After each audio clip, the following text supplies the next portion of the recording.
Kui me räägime konkreetsematest tegudest, siis ma ütleks nii palju, et tegelikult kooli jaoks on juba eskiislahenduses tehtud. See oli tehtud juba selle aasta alguseks, kui mitte eelmise aasta lõpuks. Ehk siis eskiislahendusena on olemas see koolimaja meil juba. Ei ole vaja midagi nagu välja mõelda ega juurutada.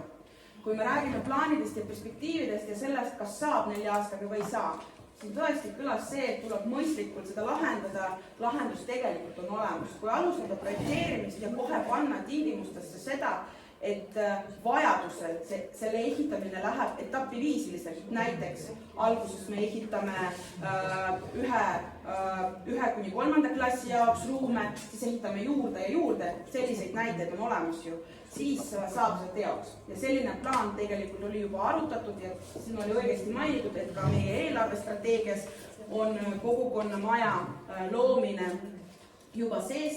Ja samuti üks väga oluline asi ka, et kui lookool on hõivatud juba meie lastega ja seal ruumi enam ei ole, siis Viimsi vald näiteks on hädas sellega, mis nendel kooli kohtadega on. Ja seoses sellega on juba kokku lepitud üks kohtumine, kus me võib-olla saame kokku leppida oma vahel ja teha midagi koostöös.